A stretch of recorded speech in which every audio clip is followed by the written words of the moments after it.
dafa am bés ay gan yu jógee fële ca Sahara ñëw ñu ngi ñu fekk Kaolack ñu ni ñoom du ñu topp ci ilimaan bu nga xam ni dafay wat sikkimam ma ni kon de du ngeen topp ci sunu gannaaw de ñun ñëpp dañoo wat sikkim loolu kenn mësu ko gis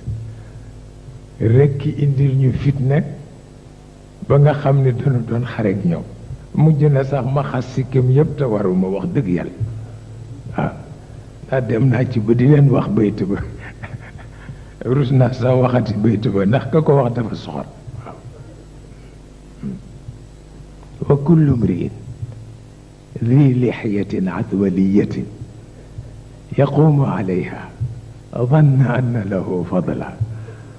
وما الفضل في طول السبال وعرضها إذا الله لم يجعل لصاحبها عقلا ndeke affaire ba mujj na ëpp loxo ba ñu ni dañ koy def jihaad wallahi wóoluwuma lu du rek commandant cercle woo ma nit dafa bëggoon ma ànd ak Alaaji Usmaan Kan ak Sëriñ Muniru ma ne ko ay ca naka laa ñëw fekk ko ca bureau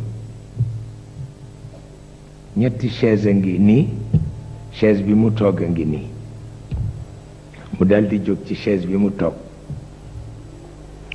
dem toog nale Sëriñ Muniru ak Alaaji Usmaan Kan seq ko ñoom ñett mu ni ma nag yow yaay juge de paix bi toogal ci sama force ma toog mu ni ma atteel ma affaire bi parce que c'est grave atteel ma ko man manuma ko atte ma wax ko bayti bi ni ko borom bayti bi dafa wax ni bari na ku sikki moom du gudd te gàtt xel a tax mu wàcc ko mu gudd